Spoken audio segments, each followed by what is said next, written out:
Ever seen a car that makes you stop and think, why don't they make cars like this anymore? That's the Toyota MR2, a mid-engine, rear-wheel drive sports car that punched way above its weight.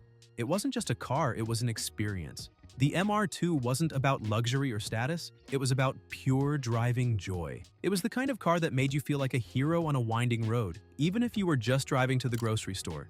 And while it's been gone from showrooms for over a decade, the MR2 remains a cult classic, a car that enthusiasts still obsess over today.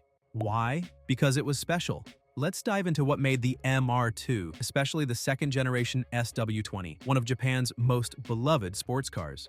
The 1980s and 1990s were a golden era for Japanese sports cars. Honda had the NSX, Mazda had the RX-7, Nissan had the 300ZX, and Toyota? Well, Toyota had the MR2, but the MR2 wasn't trying to be a supercar or a grand tourer. It was something different. A lightweight, mid-engine sports car that was affordable, reliable, and ridiculously fun to drive. It was the kind of car that made you feel like you were driving something exotic, even if it had a Toyota badge on the hood. And while the first-generation MR2 was a groundbreaking start, it was the second-generation SW20 that truly cemented the MR2's place in automotive history. This was the car that earned nicknames like Baby Ferrari. The SW20 MR2 came in multiple versions, each offering a distinct level of performance. The base model featured a naturally aspirated 2.0-liter 3SGE engine, delivering 165 horsepower and 147 foot-pounds of torque. A step up brought the more powerful 2.2-liter 5SFE, producing 135 horsepower and 145 foot-pounds of torque. But the real star was the turbo model, equipped with a 2.0-liter 3SGTE engine, pushing out 218 horsepower and 203 foot-pounds of torque. While all versions embraced the MR2's signature mid-engine, rear-wheel drive layout, only one truly delivered on its sports car potential. Let's break them down. The turbocharged 3SGTE. This wasn't just some slapped-together turbo setup. Toyota engineered this engine to deliver serious performance. In the Japanese spec GTS trim, the 3S GTE made 218 horsepower and 224 foot-pounds of torque, which was enough to propel the MR2 from 0 to 60 miles per hour in just 5.5 seconds. That's quicker than a lot of sports cars of the era, including the Honda NSX and the Ferrari 348. And thanks to its mid-engine layout, the MR2 handled like a dream. It was nimble, responsive, and incredibly balanced, with a level of agility that made it a favorite on twisty roads and racetracks alike. But the MR2 Turbo wasn't without its quirks. The mid-engine layout, while great for handling, could be tricky in the hands of an inexperienced driver. Lift-off oversteer was a well-documented issue, especially in wet or slippery conditions. The car's short wheelbase and lack of driver aids meant that it demanded respect and skill behind the wheel. Still, for those who knew how to handle it, the MR2 Turbo was an absolute joy to drive. This car required a driver mod and was a car that rewarded precision and punished carelessness, making it a favorite among driving enthusiasts. Then there was the interior. Let's be honest, Toyota's interiors in the 1990s weren't exactly luxurious. The MR2's cabin was functional but basic, with hard plastics and a design that prioritized simplicity over flair. The seats were comfortable enough for short drives, but lacked the bolstering needed for spirited cornering.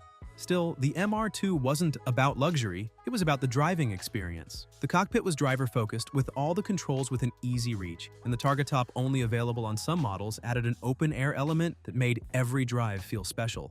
The MR2's performance wasn't just impressive on paper, it also delivered on the track.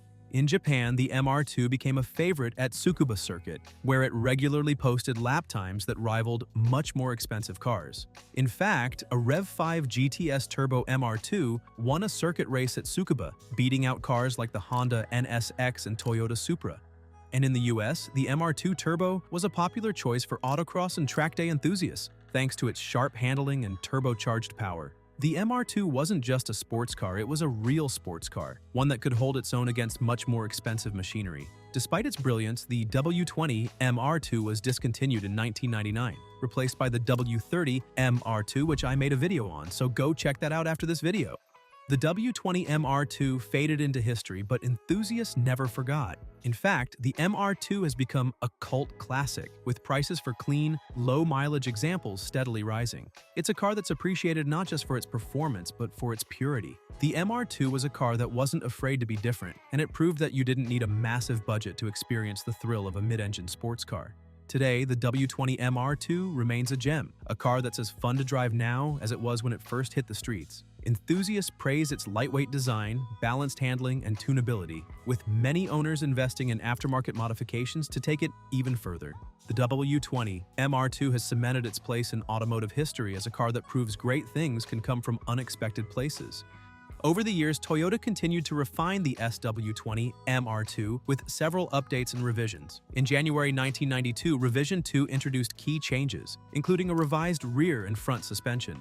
It also featured a larger front lip, wider tires on 15-inch wheels, and larger brakes, with exclusive brakes for the turbo version in the US market. A shorter shifter was added, along with the option for a viscous limited slip differential, available only on turbo models. The US market turbo models also switched to a T-bar roof, except for some early 1993 models. In November 1993, Revision 3 brought even more updates. This included a T-top design with a three-piece integrated spoiler and engine improvements such as a bump to 173 horsepower for the European 3SGE engine, while the Japanese 3SGTE engine produced an impressive 225 horsepower. The US market MR2 Turbo retained the same Gen 2 3SGTE. Additional updates included round, kooky taillights, color-coded trim, and the addition of a passenger airbag in some markets. For the Japanese turbo models, the viscous limited slip differential became standard, and the E153 gearbox was upgraded. A revised ABS system with an acceleration sensor and an updated electronic power steering system were also introduced, along with strengthening pieces for the rear strut towers. So this is the revision to buy if you're looking to buy one, and is the last revision the US ever received. Revision 4, introduced in June 1996, brought further changes, such as 5-spoke alloy wheels with diamond-cut faces. However, the European 3SGE engine was downgraded to 168 horsepower due to the introduction of the EGR system. This revision was not available in North America. Finally, Revision 5, introduced in November 1997, brought a large, adjustable combat rear spoiler and clear corner front lenses. The MR2 also received new 15-inch wheels with narrower spokes. Inside, the turbos featured red rings around the gauges and red stitching on the leather-wrapped shift knob and seats.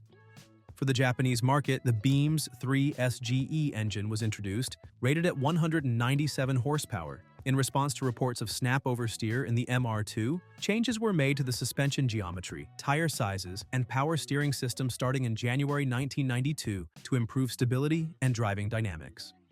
Prices for the Toyota MR2 are still relatively reasonable compared to many classic sports cars, but finding a clean, well-maintained turbocharged model is becoming increasingly rare. These cars are beginning to receive the recognition they've long deserved, although they still remain underappreciated by the general public. The MR2, particularly in its turbocharged form, represents a combination of engineering, design, and performance that is harder to come by in today's market. It's a car that not only delivers an incredible driving experience, but also holds a special place in the hearts of those who appreciate unique, risk-taking vehicles. The W20 MR2 stands out as a car that enthusiasts dream about.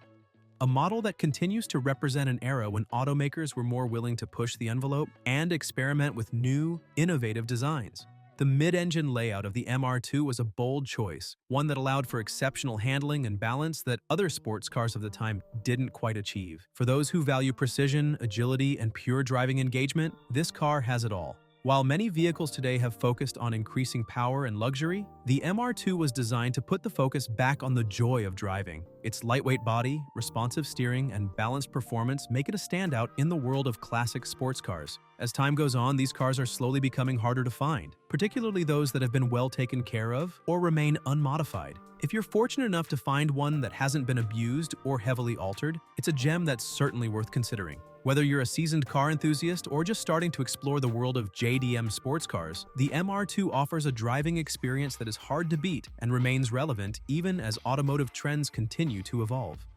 The Toyota MR2 is more than just a car, it's a piece of automotive history. It's a reminder of a time when cars were designed to be driven, not just to look good in a showroom. It's a car that proves that you don't need a massive budget to have fun behind the wheel. And it's a car that continues to inspire enthusiasts even decades after it first hit the road. So, what do you think? Have you ever driven an MR2? Would you buy one today if you had the chance? Let me know in the comments below, and if you enjoyed this deep dive into the MR2, make sure to subscribe for more content like this. Thanks for watching, and I'll see you in the next one.